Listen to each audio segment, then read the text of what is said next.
Hello दोस्तों, आज की इस वीडियो में हम कहानी के माध्यम से हिंदी पढ़ने की प्रैक्टिस करेंगे। अगर आपने अभी तक पिछले वीडियो नहीं देखे तो देख लें, जिससे कि आपको पढ़ने में आसानी होगी। चलिए वीडियो को शुरू करते हैं। आज हम पढ़ेंगे वानर राज का बदला की कहानी। चलिए शुरू करते हैं।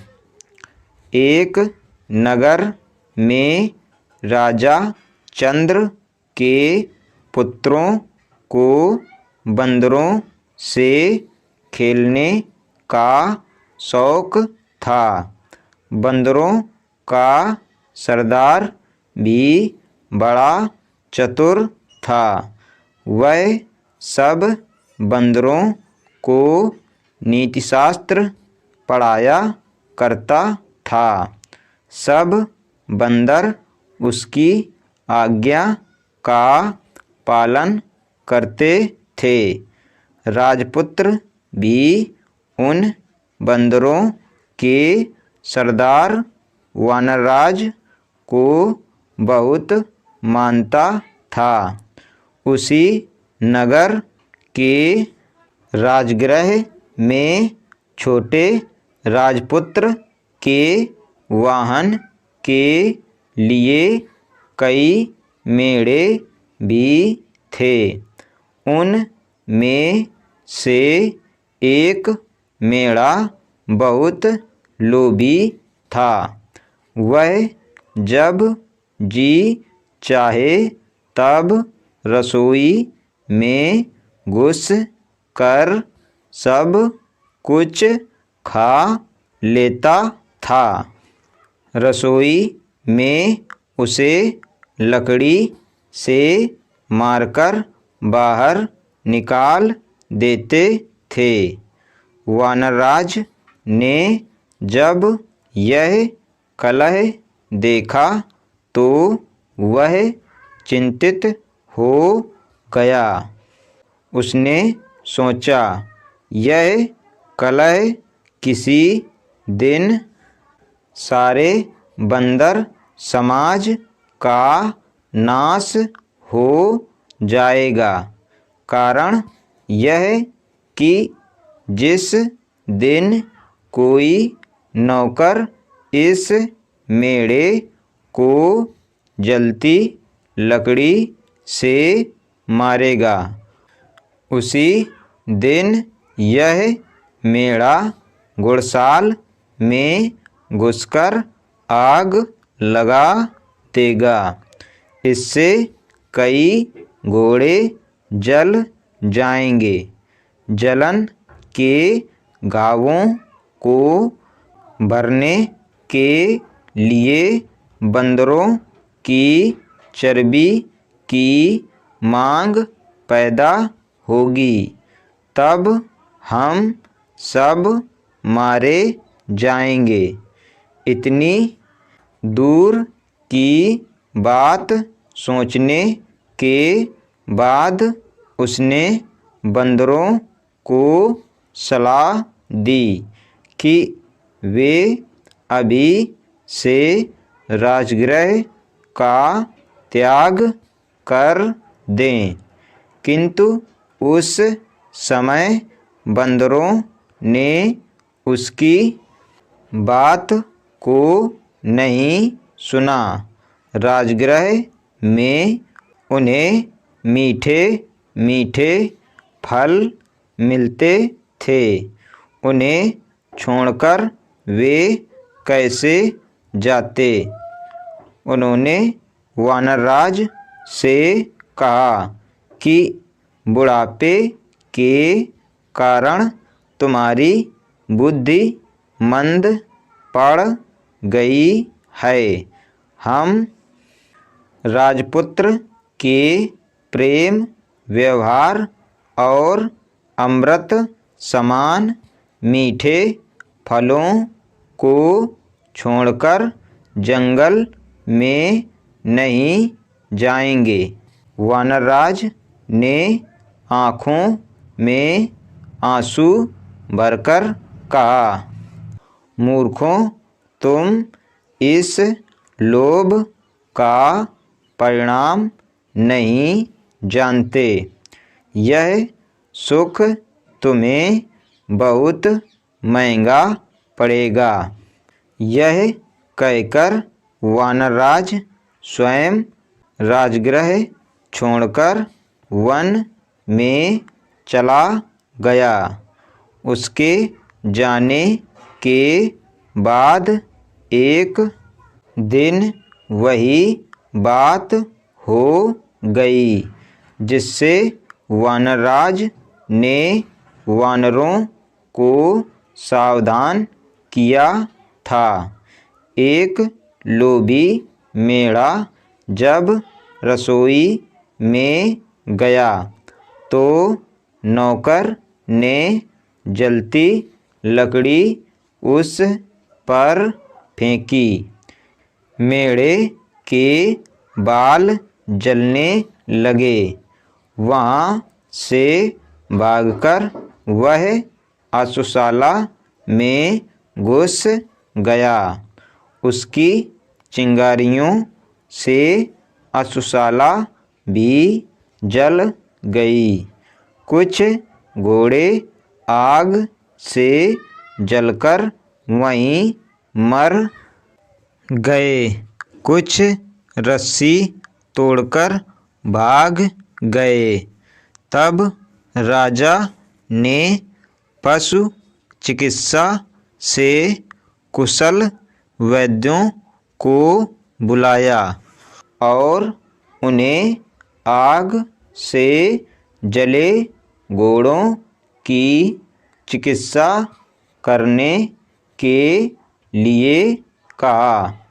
वैद्यों ने आयुर्वेद शास्त्र देखकर सलाह दी कि जले घावों पर बंदरों की चर्बी की मरहम बनाकर लगाई जाए। राजा ने मरहम बनाने के लिए सब बंदरों को मारने की आज्ञा दी। सिपाहियों ने सब बंदरों को पकड़कर लाठियों और पत्थरों से मार दिया। वानरराज को जब अपने वंश क्षय का समाचार मिला तो वह बहुत दुखी हुआ। उसके मन में राजा से बदला लेने की आग भड़क उठी। दिन रात वह इसी चिंता में घुलने लगा। आखिर उसे एक वन में एक ऐसा तालाब मिला जिसके किनारे मनुष्यों के पदचिन्ह थे। उन चिन्हों से मालूम होता था कि इस तालाब में जितने मनुष्य गए सब मर गए। कोई वापस नहीं आया। वह समझ गया कि यहाँ अवश्य कोई नरभक्षी मगरमच्छ है। उसका पता लगाने के लिए उसने एक उपाय किया। कमल नाल लेकर उसका एक सिरा उसने तालाब में डाला और दूसरे सिरे को मुख में लगाकर पानी पीना शुरू कर दिया। थोड़ी देर में उसके सामने ही तालाब से एक कंठहार धारण किए हुए मगरमच्छ निकला। उसने कहा, इस तालाब में पानी पीने वाला कोई वापस नहीं गया। तूने कमल नाल द्वारा पानी पीने का उपाय करके अनोखी बुद्धि का परिचय दिया है। मैं तेरी प्रतिभा पर प्रसन्न हूँ। तू जो वर मांगेगा मैं दूंगा। कोई सा एक वर मांग ले। वानरराज ने पूछा, मगरराज तुम्हारी भक्षण शक्ति कितनी है? मगरराज बोला, जल में मैं सैकड़ों सहस्त्रों पशु या मनुष्यों को खा सकता हूँ। भूमि पर एक भी नहीं बच सकता। वानरराज बोला, एक राजा मेरा दुश्मन है। यदि तुम यह कंठहार मुझे दे दो तो मैं उसके सारे परिवार को तालाब में लाकर तुम्हारा भोजन बना सकता हूँ। मगरराज ने कंठहार दे दिया। वानरराज कंठहार पहनकर राजा के महल में चला गया। उस कंठहार की चमक दमक से सारा राजमहल जगमगा उठा। राजा ने जब वह कंठहार देखा तो पूछा, वानरराज यह कंठहार तुम्हें कहाँ मिला? वानरराज बोला, राजन यहाँ से दूर वन में एक तालाब है। वहाँ रविवार के दिन सुबह के समय जो गोता लगाएगा उसे वह कंठहार मिल जाएगा। राजा ने इच्छा प्रकट की कि वह भी समस्त परिवार तथा दरबारियों समेत उस तालाब में जाकर स्नान करेगा, जिससे सबको एक एक कंठहार की प्राप्ति हो जाएगी। निश्चित दिन राजा समेत सभी लोग वानरराज के साथ तालाब पर पहुँच गए। किसी को यह ना सूझा कि ऐसा कभी संभव नहीं हो सकता। लालच सबको अंधा बना देता है। राजा को भी लालच काल के मुख तक ले आया। सुबह होने पर सब लोग जलाशय में प्रवेश करने को तैयार हुए। वानरराज ने राजा से कहा, आप थोड़ा ठहर जाएं, पहले और लोगों को कंठहार लेने दीजिए। आप मेरे साथ जलाशय में प्रवेश कीजिएगा। हम ऐसे स्थान पर प्रवेश करेंगे जहाँ सबसे अधिक कंठहार मिलेंगे।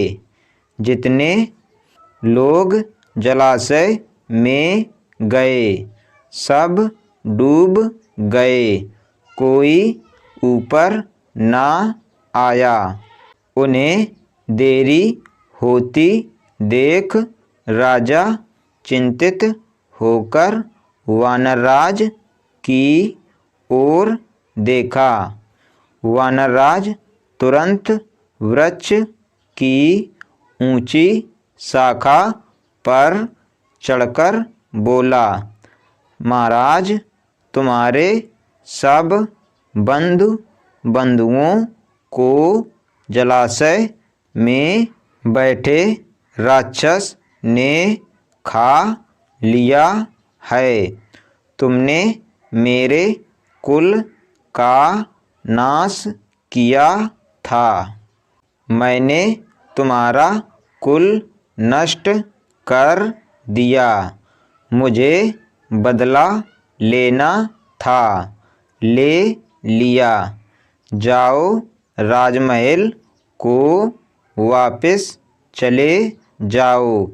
राजा क्रोध से पागल हो रहा था, किंतु अब कोई उपाय नहीं था।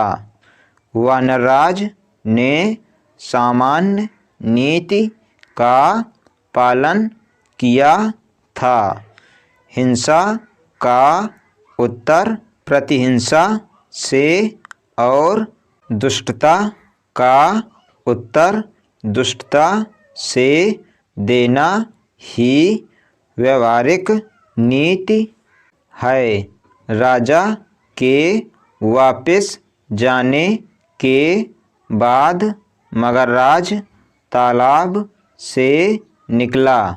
उसने वानरराज की बुद्धिमत्ता की बहुत प्रशंसा की। आज हमने पढ़ा वानरराज का बदला की कहानी।